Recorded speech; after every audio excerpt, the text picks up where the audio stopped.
தனுசு ராசி, தனுசு லக்னம். காலபுருஷனுக்கு 9வது வீடு. நேர்மை, நீதி, நியாயம் இது எல்லாத்துக்குமே பெயர் போன ராசி. இந்த ராசியில பிறக்கிறது ஒரு யோகங்க. அது ஆணா இருக்கட்டும், பெண்ணா இருக்கட்டும். வாழ்க்கையில எப்படியாவது ஜெயிச்சிருவாங்க. அடுத்தவனை நம்பி அவங்க கால்ல நிக்கணும் அப்படின்னு நினைக்காம, சுய கால்ல நின்னு ஜெயிக்கக்கூடிய ராசி. இது ஆணா இருக்கட்டும், பெண்ணா இருக்கட்டும். பெண் குறிப்பிட்ட இந்த கேது நட்சத்திரம் இருக்கட்டும், சுக்கிர நட்சத்திரம் இருக்கட்டும், சூரிய நட்சத்திரம் இருக்கட்டும். எவ்வளோ ஒரு பிரச்சனைகள் வாழ்க்கையில் இருந்தாலும் கலங்காம திரும்பி வந்து நின்று அடிச்சு ஜெயிச்சுட்டேன்னு சொல்லக்கூடிய ராசி நம்ம தனுசு ராசி. நிறைய கஷ்டங்கள் வாழ்க்கையில வந்து பாத்தீங்கன்னா, சின்ன வயசுல இருந்தே எனக்கு இது கிடைக்கல அது கிடைக்கல அப்படிங்கிற வருத்தங்கள் ரொம்ப அதிகமா இருக்கக்கூடிய ராசி. என்னன்னா, தனக்குன்னு ஒண்ணு வச்சுக்காம மத்தவங்க நலனை மட்டும் பெருசா பார்க்கக்கூடிய தனுசு ராசி. அதனாலயே தனக்கு என்னென்ன வேணுங்கிறது தெரியாம போயிருச்சுங்க. இன்னைக்கு எல்லாருமே எங்களை வந்து ஏமாளி நினைச்சிட்டு இருக்கிறாங்க, கோமாளி நினைச்சிட்டு இருக்கிறாங்க அப்படின்னு சொல்ற மாதிரியான பலன்களை தனுசு ராசி இன்னைக்கு ஃபேஸ் பண்ணிட்டு இருக்கு. இன்னைக்கு குரு ராசியை பார்க்குறாரு. தைரியம், தெம்பு, துணிச்சல் நிறைய விஷயங்கள் எங்களை விட்டு இழந்திருக்கிறோங்க.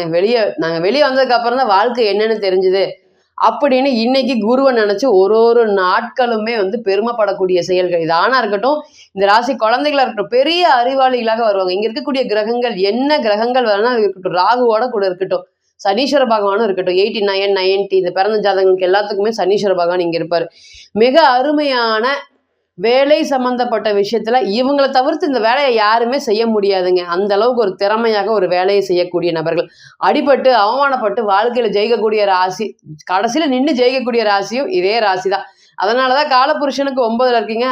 அடுத்தவங்களுக்கு வந்து பாத்தீங்கன்னா நல்லது மட்டுமே நினைச்சு கடவுள் இருக்கிறாரு பாத்துக்குவாரு, யாரோ என்னமோ பண்ணிட்டு போறாங்க அப்படிங்கிற ரொம்ப தெளிவா இருக்கக்கூடிய ராசி. திருப்பி போய் ரிவெஞ்சு, அடுத்தது பழிக்கு பழி, இது எல்லாமே இல்லைங்க. சத்தம் இல்லாம கடவுள் இருக்காரு பாத்துக்குவாரு, கடவுள் இருக்கிற அவரோட அனுகிரகம் கண்டிப்பா நமக்கு இருக்கு, நமக்கு இது இல்லையா இது நமக்கு இல்லை அப்படின்னு எந்த ஒரு விஷயத்திலையும் காம்ப்ரமைஸ் பண்ணி வெளியே வந்து ஜெயிக்கக்கூடிய ராசி இந்த ராசி தான். எவ்வளோ பேர் அடிச்சிருக்காங்க தனுசு ராசியை பொறுத்தவரையும். அப்பா அம்மாவோட ஆதரவு கூட இல்லைங்க. இன்னைக்கு சொல்லப்போனா சனீஸ்வர பகவான் 4ஆம் இடத்துல இருக்காரு. அம்மாவோட ஆதரவும் இல்லை, அப்பாவோட ஆதரவும் இல்லை. நான் என்னோட தனி மரமா என்னோட தனி காலில் நிற்கிறேங்க. தனி மரம் இருந்தாலும் நான் ஜெயிச்சிருவேன் அப்படிங்கிற நம்பிக்கை எனக்கு அதிகமாக இருக்குது. எனக்கு கேரியர் பற்றின நம்பிக்கை இருக்குது. எனக்கு வந்து வேலை சம்மந்தப்பட்ட விஷயத்தில் இருக்கக்கூடிய நம்பிக்கை இருக்குது. எப்படியாவது பண்ணி நான் வாழ்க்கையில் ஜெயிச்சிருவேன். இது ஆணாக இருக்கட்டும், பெண்ணாக இருக்கட்டும். இதே மாதிரி ஒரு ஒரு நாளும் இந்த குரு வந்து பார்த்திங்கன்னா, என்னைக்கு மிதுனத்துக்கு வந்து ராசியை பார்த்தாரு அன்னைக்கு எல்லாமே இந்த தைரியம் தெம்பெல்லாம் வந்துருச்சு. இதுக்கு முன்னாடி கடன் கடன் கடன் கடன் நினைச்சு ஓடிட்டு இருந்தாத நாட்களே இல்லை. குரு என்னைக்கு யாருக்கு போனாரோ அன்னைக்கே தனுசு ராசி எல்லாத்துக்கும் கெட்டவன் ஆயிட்டாங்க.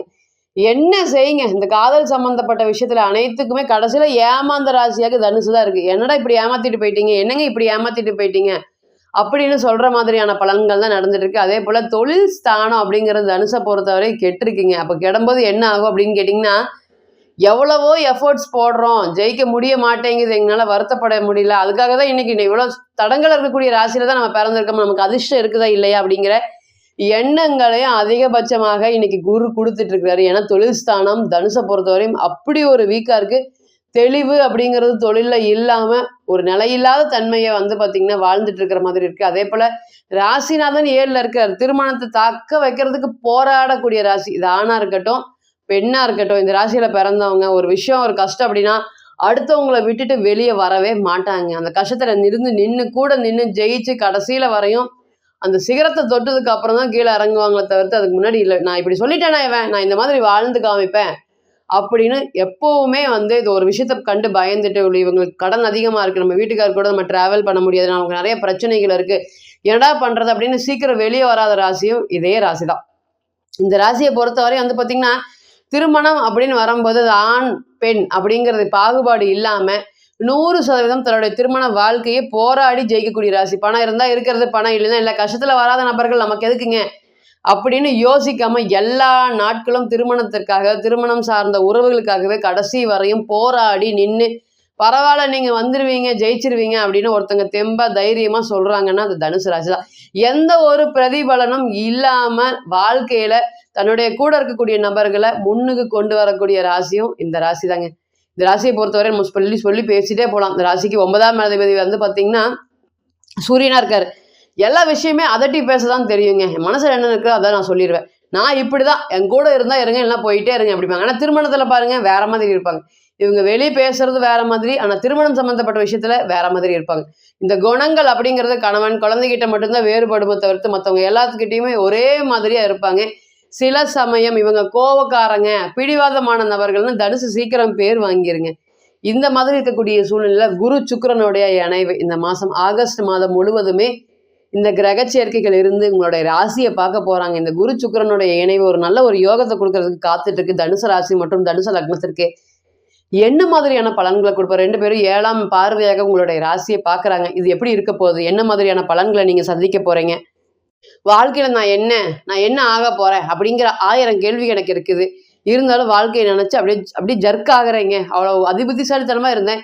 இன்றைக்கி என்னுடைய புத்தி என்னை பயன்பெற மாட்டேங்குது. நிறையா பேரை வாழ்க்கையில் ஜெயிக்க வச்சுருக்கேன், இன்றைக்கி ஜெயிக்க முடியல அப்படின்னு வருத்தப்பட்டுட்டு இருந்த உங்களுக்கு இனி வரக்கூடிய காலங்களில் ஜெயிக்கிறதுக்கு உண்டான வாய்ப்புகள், நிறைய ஆப்பர்ச்சுனிட்டிஸ் வந்துச்சு. என்னோட கோவத்தினாலேயே இவங்க கிட்ட போய் நான் கை கட்டி நிற்கணுமா? தனுசை பொறுத்தவரை அதே தான்.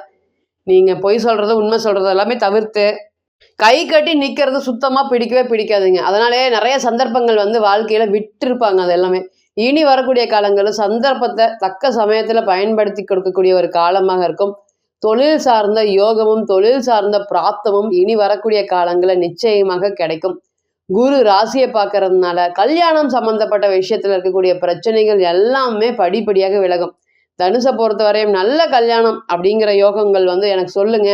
கிட்டத்தட்ட பையன் ஒத்துக்கல, பொண்ணு ஒத்துக்கல, அடுத்த ஸ்டேஜ் கல்யாணத்துக்கு போகவே இல்லை, ஒரு பேச்சோடு அப்படியே நிற்கிது அப்படின்னு வருத்தப்பட்டுட்டு இருந்த உங்களுக்கு குரு சுக்கிரனோட சேர்ந்து பார்க்கறதுனால ஒரு திருமணம் சம்பந்தப்பட்ட விஷயங்கள் எல்லாமே சீக்கிரம் நடக்கும். இத்தனை நாளாக இழுத்துட்டு இருந்த இழுபறிகள் எல்லாமே இனி வரக்கூடிய காலங்களில் படிப்படியாக பிரச்சனைகள் எல்லாமே சால்வ் ஆகும்.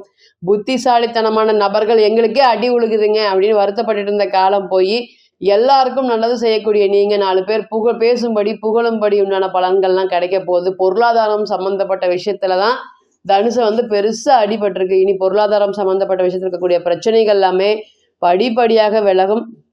நீங்கள் கொடுத்த பணம் திரும்பி வருமா?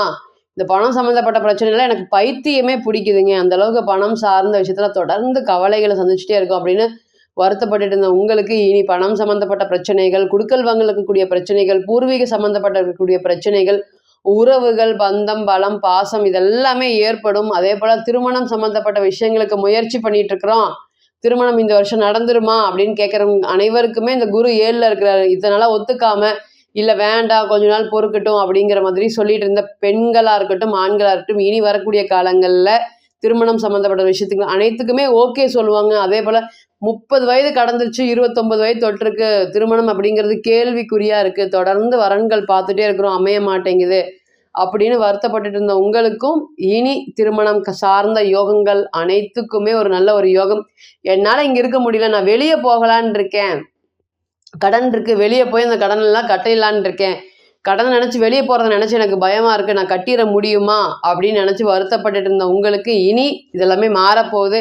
அடுத்தது என்னன்னு கேட்டிங்கன்னா வாகன யோகங்கள். குரு சுக்கிரனோடு சேர்ந்தாவே வாகனம் யோகம் தான். அப்போ சொகுசான வாகனம், சுக்கிரன்கிறது பலம் பெற்றிருக்கக்கூடிய இந்த சூழ்நிலையில் குருவோடு சேர்ந்து ராசியை பார்க்கறனால ஏதாவது ஒன்று பண்ணி ஒரு வண்டி வாங்கிடணும், ஒரு கார் வாங்கிடணும் அப்படின்னு ரொம்ப நாளாக கணக்கு போட்டுட்டு இருக்கக்கூடிய திட்டங்கள் அனைத்துமே இந்த கோச்சார காலத்தில் உங்களுக்கு திட்டங்கள் அனைத்துமே செயலாக மாறக்கூடிய காலமாக நிச்சயமாக இருக்கும். அப்படிங்கிற எந்த ஒரு மாற்றமும் இல்லைங்க. ஆக மொத்தம் இந்த குரு சுக்கிரன் ராசியை பார்க்கறதுனால தைரியம், தன்னம்பிக்கை, துணிச்சல், செயல்திறன், வேகம், விவேகம், வெற்றி, திருமணம் சம்மந்தப்பட்ட விஷயத்தில் இருக்கக்கூடிய பாதிப்புகள், பிரச்சனைகள், நீங்கள் யார் அப்படின்னு நிறையா நாட்கள் கேட்டது உண்டு, எனக்கு என்ன மனப்பிரச்சனைகள் இருக்குது அப்படின்னு. இது அதுக்கு எல்லாத்துக்குமே பதில் சொல்லும் விதமாக குரு ராசியை பார்க்கறதுனால தைரியமாக வாழ்க்கையில் ஒரு விஷயங்களுமே முன்னிறுத்தி செய்யும் போது சக்ஸஸ் உண்டான காலமாக ஏற்படுத்தி கொடுக்குமா. நிறைய விஷயங்கள் என்னோட பொருட்கள் அனைத்துமே ஏலத்துக்கு போன காலங்களும் இருக்குங்க. குருவோடைய ராசியில் பிறந்த நீங்கள் இன்னைக்கு எல்லா பொருட்கள் எல்லாத்துலேயுமே இழந்திருக்கீங்க, நகை இழந்திருக்கீங்க, பணத்தை இழந்திருக்கீங்க, வீட்டை இழந்திருக்கீங்க. ஏலம் போனது அனைத்துமே இனி நான் சம்பாதிக்க முடியுமா, விட்டதை அனைத்துமே நான் பிடிக்க முடியுமா அப்படின்னு கேட்கக்கூடிய நபர்களுக்கு நிச்சயமாக இது ஒரு யோகமான காலமாக கண்டிப்பாக இருக்கும். அப்படிங்கிற எந்த ஒரு மாற்றமும் இல்லைங்க. இப்போ நீங்கள் கேட்டுருந்துட்டு இருந்த அனைத்துமே கோச்சார பலன்கள் தான். 40% 60% மட்டுமே பொருந்தும். தனிப்பட்ட ஜாதகத்தை நம்ம எடுத்து தசா புத்தி நடப்பு அந்தரம் கணிக்கும் போது கிரகம் பெற்ற பலம் பலவீனம் அடிப்படையில் பலன்கள் நிச்சயமாக மாறுபடும். தனிப்பட்ட ஜாதகம் மட்டுமே 100% தீர்வாகும். ஸோ தனிப்பட்ட ஜாதகத்தை நீங்கள் ஆலோசனை பண்ண விருப்பப்பட்டால் கீழே இருக்கக்கூடிய நம்பருக்கு கான்டாக்ட் பண்ணுங்கள். நான் வணங்கக்கூடிய நரசிம்மர் உங்கள் எல்லோருக்குமே நல்ல வளமான வாழ்க்கையை ஏற்படுத்தர நிச்சயமாக பிரார்த்தனை பண்ணிக்கிறேன். மீண்டும் ஒரு பதிவில் உங்களெல்லாம் சந்திக்கும் வரை உங்களிடமிருந்து விடை பெறுவது உங்கள் அஸ்ட்ரோ புவனேஸ்வரி. நன்றி, வணக்கம்.